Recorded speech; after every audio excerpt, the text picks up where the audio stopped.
जब अंग्रेज आए और यहाँ उन्होंने देखा तो भारत के बारे में अध्ययन किया, अभ्यास किया, तो उन्होंने लिखा कि भारत तो दुनिया में सबसे बड़ा व्यापार करने वाला, उद्योग चलाने वाला देश है, और भारत के व्यापार और उद्योग की स्थिति का बखान करना हो तो एक ही आंकड़ा आपको देता हूँ। अंग्रेजों ने भारत के बारे में सर्वे किए, सर्वेक्षण किए और ये बताया कि दुनिया के बाजार में जो सामान बिक रहा है उसमें 33% सामान सिर्फ भारत का बना हुआ है। आज मैं आपको तुलना के लिए बात कह रहा हूं तो समझ में आ जाए, दुनिया के बाजार में इस समय 25% सामान चीन का बिकता है। दुनिया के बाजार में इस समय 25% सामान लगभग अमेरिका का बिकता है। अमेरिका एक देश है, चीन एक देश है, दोनों महाशक्तियां हैं। और आज से 175 साल पहले तक दुनिया के बाजार में 33% सामान अकेले भारत का बिकता था। और जिस समय हमारा व्यापार दुनिया में चलता था 33%, उस समय अमेरिका का माल पूरी दुनिया में 1% भी नहीं बिका करता था। तो अंदाजा लगा सकते हैं उद्योग कितने बड़े रहे होंगे, व्यापार कैसा होता होगा। और जब उद्योग और व्यापार इतना बड़ा था कि 33% हम निर्यात करते हैं, तो निर्यात तो वही देश किया करता है जिसके पास उत्पादन अधिक होता है। इसको एक सरल भाषा में मैं समझाना चाहता हूँ। हम हमारे घर में खीर बनाते हैं और पड़ोसी को खिलाते हैं। कब? जब अपना पेट भर चुका होता है तब। हमारे घरों में ऐसा नहीं होता कि पड़ोसी को खिलाने के लिए खीर बनाते हैं। खीर तो अपने खाने के लिए बनाई जाती है और वो ज़रूरत से ज़्यादा बन जाती है, हमारा पेट भर जाता है तो पड़ोसी को खिलाई जाती है। मतलब क्या है, किसी देश का निर्यात कब होता है? जब उस देश की ज़रूरतें पूरी हो जाएं, उसके बाद सामान बच जाए, तब निर्यात किया जाता है। इसका मतलब बहुत साफ है कि आज से 175 साल पहले तक हमारी ज़रूरतों का सारा सामान हम बनाते थे, बनने के बाद वो बच जाता होगा तो उसको दूसरे देशों में हम निर्यात कराते थे, और निर्यात 33% होता था पूरे दुनिया के बाजार का। इसका माने हम उत्पादन करते होंगे, कुछ माल बनाते होंगे। तो उत्पादन के आंकड़े हैं भारत के अंग्रेजों के दस्तावेजों पर से आधारित कि भारत का उत्पादन पूरी दुनिया में 43% होता था, पूरी दुनिया में। और इस समय अमेरिका, चीन और जापान तीनों को मिला दें तो तीनों का कुल उत्पादन पूरी दुनिया में 45% है। माने 3 देशों के बराबर का उत्पादन भारत में आज से 175 साल पहले तक था। दुनिया के विश्व के उत्पादन में 43% हम करते थे। और आमदनी के स्तर के जो आंकड़े हैं भारत के, 27% आमदनी सारी दुनिया की भारत के कंट्रोल में होती थी। माने भारत 27% दुनिया के बाजार की आमदनी अपने पास लेता था। आमदनी भी हमको होती थी, निर्यात भी हम करते थे, उत्पादन भी होता था। और उत्पादन इतनी चीज़ों का होता था जो दुनिया के बाजार में धड़ल्ले से बिकती थी। एक दो चीज़ों के बारे में बताता हूँ। हम स्टील बेचते थे दुनिया के बाज़ारों में। स्टील के बारे में सारी दुनिया में आज ये गलतफहमी है कि स्टील जो है ना, मॉडर्न टेक्नोलॉजी और साइंस का उत्पाद है। माने आधुनिक विज्ञान ने पिछले 100 साल में स्टील बनाकर दिया है। लेकिन भारत के दस्तावेज बताते हैं कि भारत में तो 3000 साल से स्टील का उत्पादन होता रहा और सारी दुनिया में हम बेचते रहे वो स्टील। और हमारे स्टील से जहाज बनते रहे पानी के, और वो जहाज दुनिया की कंपनियां खरीदती रहीं और उससे व्यापार करती रहीं।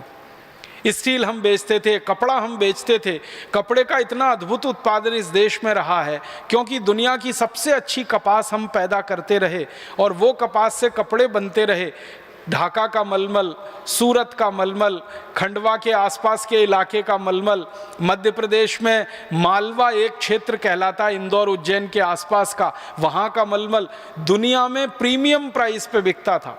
माने हम जो कीमत बोल देते थे उस कीमत पे हमारा कपड़ा बिकता था। और आपको सुनकर हैरानी होगी कि भारत का कपड़ा दुनिया के बाजार में जब बिकने के लिए जाता था तो उस समय तौल कर कपड़ा बिकता था। आज कपड़ा मीटर से बिकता है, लंबाई से बिकता है। आज से लगभग 150 पौने 200 साल पहले तक कपड़ा तौल से बिकता था। 1 किलो कपड़ा, 2 किलो कपड़ा, 5 किलो कपड़ा। तो कहा जाता है दस्तावेजों में कि भारत का कपड़ा तराजू के एक पल्ले में रखा जाता था, उतने ही वजन के बराबर का सोना दूसरे पल्ले में रखा जाता था और सोने के वजन के बराबर हमारा कपड़ा बिकता था। हम कपड़ा बेचकर सोना लाते थे इस देश में और 3000 साल तक ऐसे ही बिकता रहा। 3000 साल हमने कपड़ा बेचकर सोना कमाया है। 3000 साल हमने लोहा बेचकर सोना कमाया। 3000 साल हमने जहाज बेचे पानी के सोना कमाया। 3000 साल हमने औषधियां बेची दुनिया के बाजार में और सोना कमाया। क्यों? क्योंकि कारण एक था, उस समय सोना जो था ना विनिमय की वस्तु थी।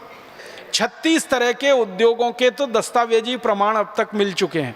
कुछ और प्रमाण अगर हम ढूंढेंगे तो सैकड़ों किस्म के और उद्योगों के प्रमाण मिल जाएंगे आने वाले समय में। तो ये सारे उद्योग चलाकर दुनिया भर में व्यापार करके हम सोना चांदी हीरे जवाहरात लाए।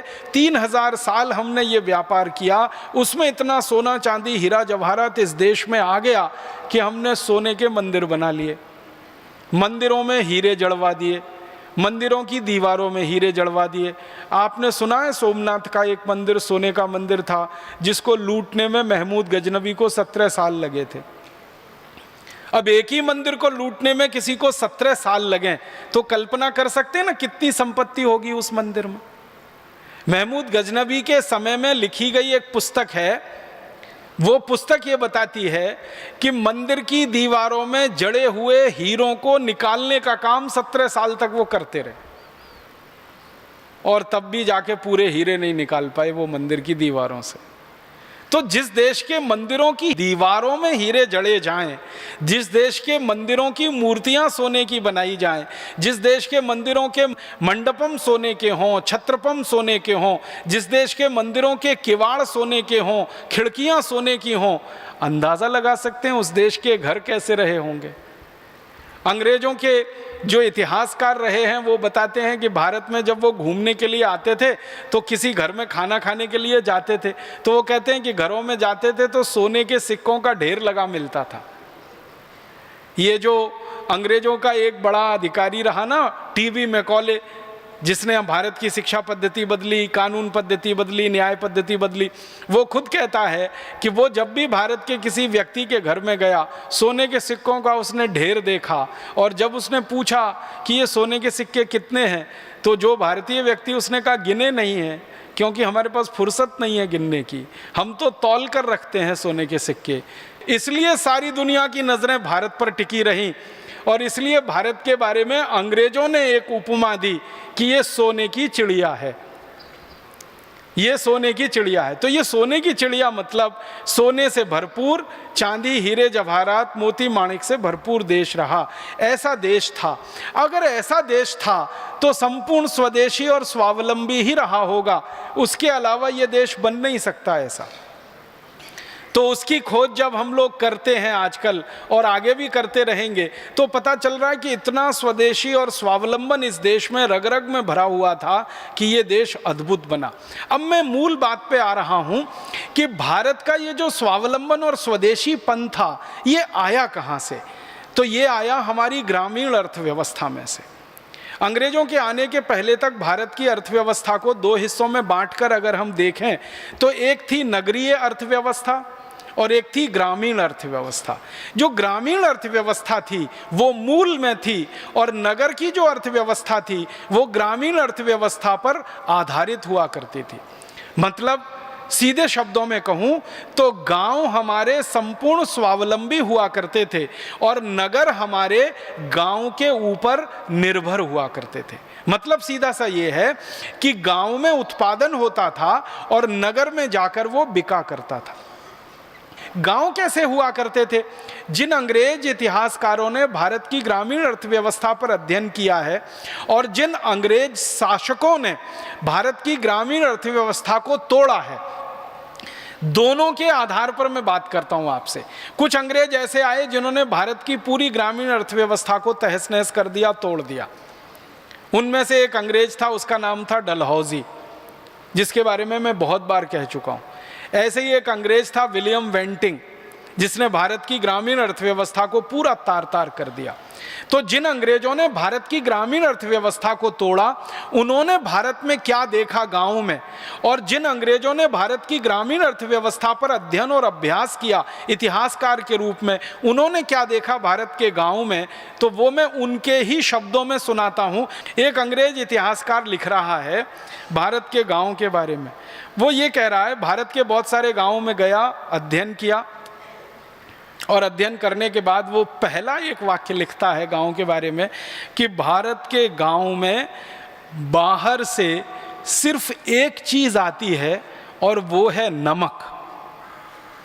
फिर से सुनिएगा, अंग्रेजी में लिखा हुआ कोटेशन है, उसका मैं हिंदी कर रहा हूं। वो ये कह रहा है कि भारत के गांव में बाहर से बस एक ही चीज आती है, वो है नमक, और बाकी सब चीजें गांव से बनकर शहरों में जाती हैं, नगरों में जाती हैं। तो नमक एक ऐसी चीज है जो भारत के गांव में आया करती थी बाहर से, बाकी कोई वस्तु भारत के गांव में नहीं आया करती थी। ऐसा अंग्रेजों के 200 इतिहासकार अपनी किताबों में लिख रहे हैं। कुछ नहीं आता था, सब भारत के गांव में होता था, गेहूं, चना, चावल, दाल, मटर। और एक अंग्रेज इतिहासकार ने तो बड़ी मेहनत की है कि भारत के एक एक गांव में क्या क्या होता था उसकी सूची बनाई है। तो आप हैरान हो जाएंगे, एक एक गांव में 2-2 हजार से ज़्यादा वस्तुएं पैदा होती थी। गेहूं, चना, चावल, दाल, मटर, तो ये तो उंगलियों पे गिने जाने वाले नाम है ना। ऐसी 2000 से ज़्यादा वस्तुएं भारत के अधिकांश गांवों में पैदा हुआ करती थी। और गांव कितने थे इस देश में? लगभग 7,50,000 के आसपास गांव थे अंग्रेजों के आने के पहले। और इन गांवों में उत्पादन की 2-2 हजार चीजें जब हुआ करती थी, उन्हीं चीजों से हमारे देश में उद्योग चला करते थे। आपको ये बात तो समझ में आती ही होगी, क्योंकि आप में से कई ग्रामीण क्षेत्र के लोग होंगे, कि मूल उत्पादन जो होता है, जिसको आधुनिक अर्थशास्त्र में कहते हैं प्राइमरी प्रोडक्शन, जिससे उद्योग चलते हैं, जैसे कपास का उत्पादन मूल उत्पादन है, उसको आधुनिक भाषा में हम कहते हैं प्राइमरी प्रोडक्ट कपास। जैसे गेहूं का उत्पादन मूल उत्पादन है, उसको कहते हैं प्राइमरी प्रोडक्ट। चने का उत्पादन मूल उत्पादन है। हमारे देश के गांव में मूल उत्पादन होने वाली 2000 से ज्यादा वस्तुएं थी। अब उनका संशोधन और प्रोसेसिंग करके शहरों में सामान जाने के लिए तैयार होता था। तो गांव में उत्पादन का बड़ा भारी तंत्र था। गांव में कपास से लेकर हर तरह की चीज पैदा होती थी। गांव में कपास होती थी, कपास का सूत बनता था, सूत का कपड़ा बनता था, कपड़ा बाजारों में बिकता था, शहर के बाजारों में बिकता था, यूरोप के बाजारों में बिकता था। इसी तरह गांव में रेशम होती थी, रेशम के उत्पादन से सूत बनता था, उस सूत से रेशमी कपड़ा बनता था, वो रेशमी कपड़ा दुनिया भर के बाजारों में बिका करता था। तो गांव की अर्थव्यवस्था को थोड़ा हम अध्ययन करते हैं। मैं इसके विस्तार में नहीं जाना चाहता, संकेत में कह रहा हूं कि हर तरह की चीज गांव में पैदा होती थी। याद रखना आप, 2000 वस्तुएं भारत के गांव में थी, जिनमें 90 खनिज और अनाज का अगर गिनना शुरू करें तो सैकड़ों किस्म के अनाज, और उसके अलावा बनने वाला कपड़ा, बनने वाली रस्सी, बनने वाली सुतली, ये सब गांव में होता था। और ये सारा काम जो गांव में होता रहा, इसको करने के लिए लोग कौन थे? हमारे देश में कारीगर लोग हुआ करते हैं, वो गांव समाज के सबसे अभिन्न अंग थे। भारत की ग्रामीण अर्थव्यवस्था 150 साल पहले तक ऐसी थी कि 18 किस्म के कारीगर सभी गाँव में होते थे।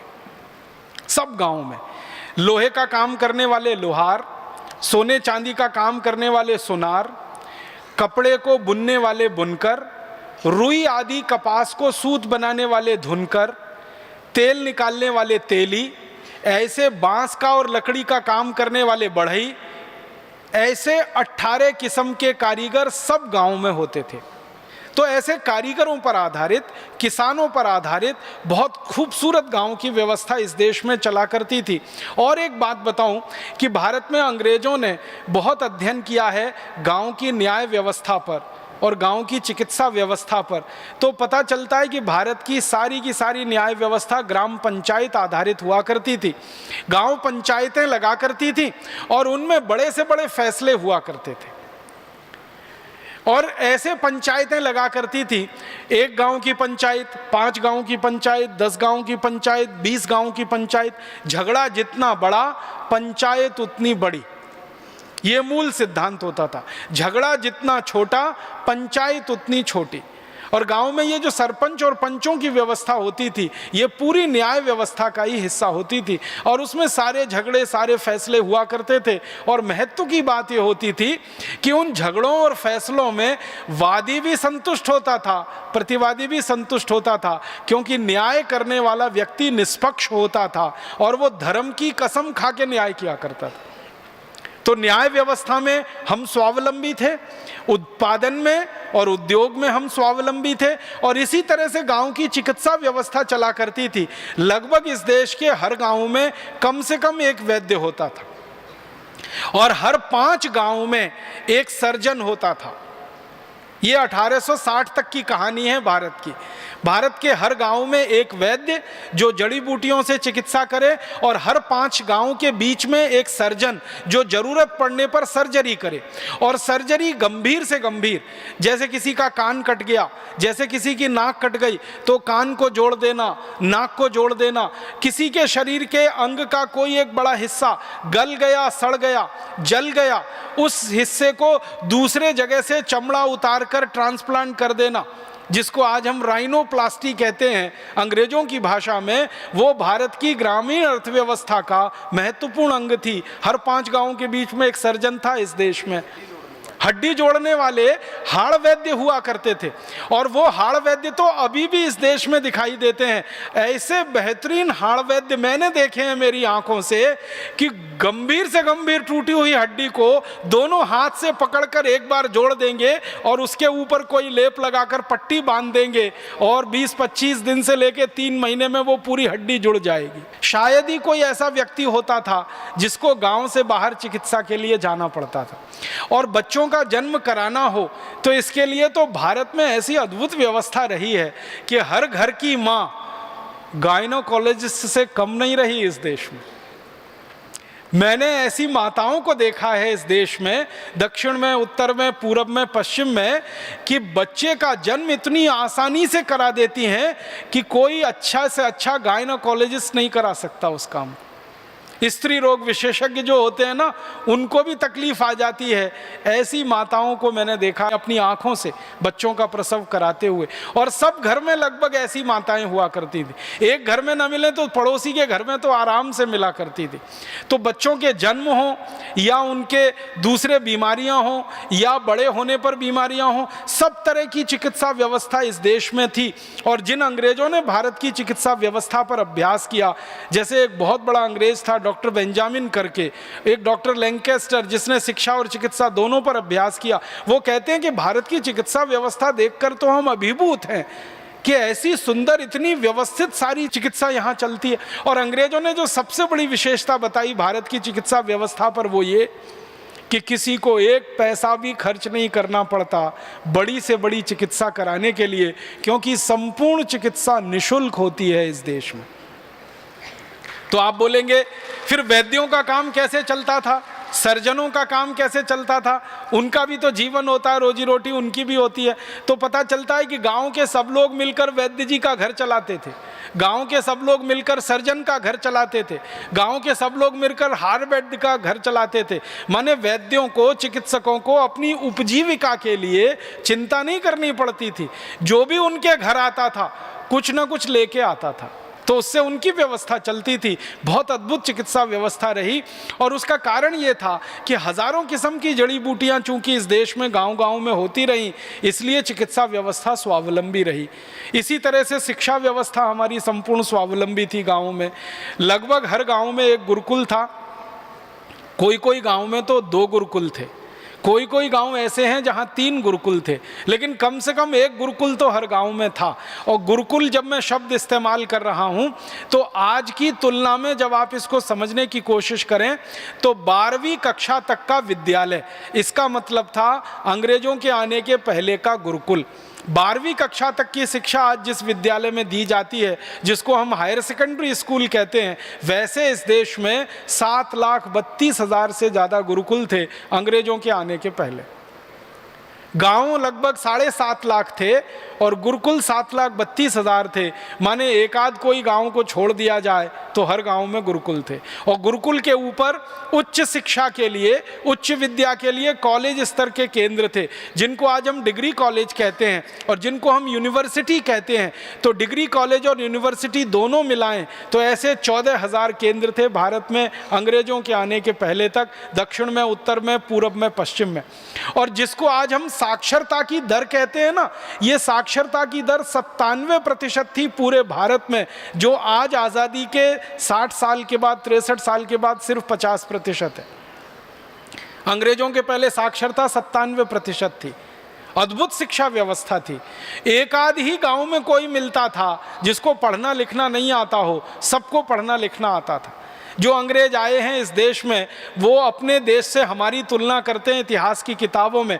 कई अंग्रेज कहते हैं कि हमारे देश में तो सबसे पहला स्कूल 1868 में शुरू हुआ लंदन में, लेकिन भारत में तो उससे हज़ारों साल पहले से 7,32,000 से ज़्यादा स्कूल चल रहे हैं।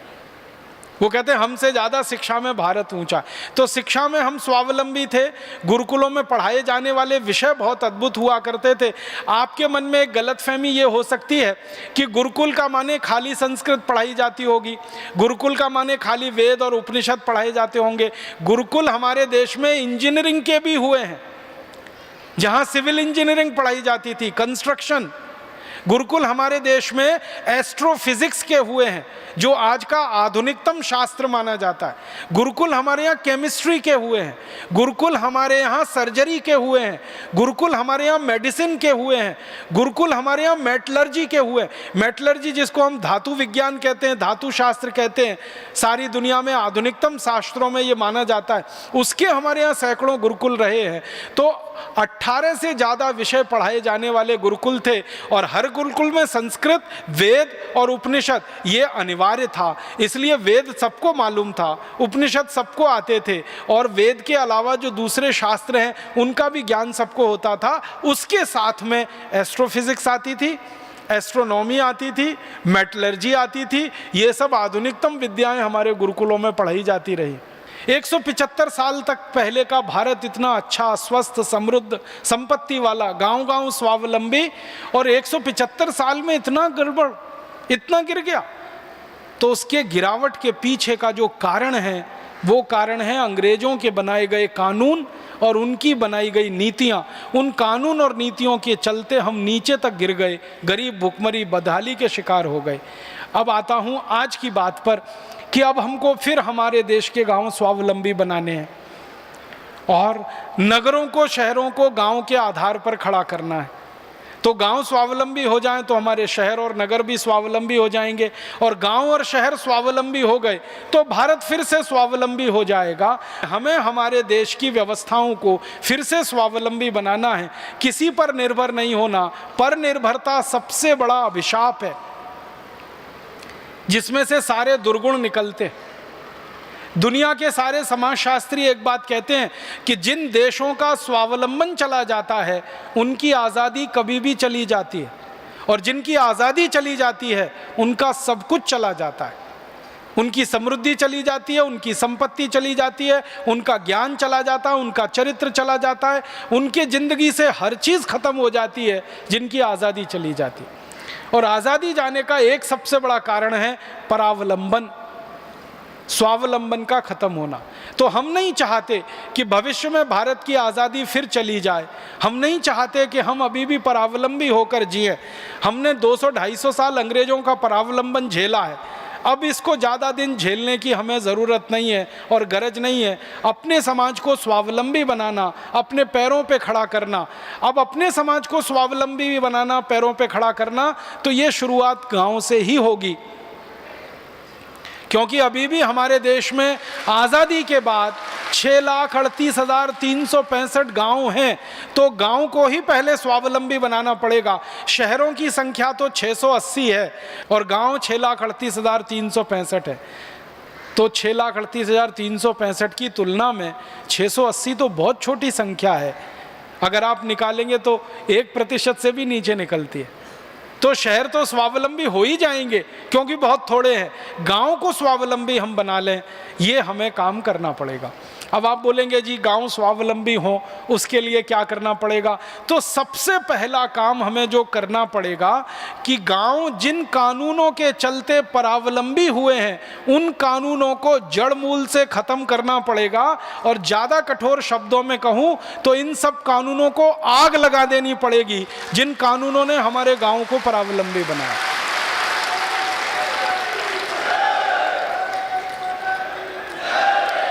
आप अगर मुझसे पूछेंगे कि गांव के परावलंबन को खत्म करने के लिए, स्वावलंबन बढ़ाने के लिए सबसे पहले कौन सा कानून खत्म होना चाहिए, तो मैं कहूंगा लैंड एक्विजिशन एक्ट सबसे पहले खत्म होना चाहिए। दूसरा कानून जो खत्म होना चाहिए वो इंडियन एडमिनिस्ट्रेटिव एक्ट।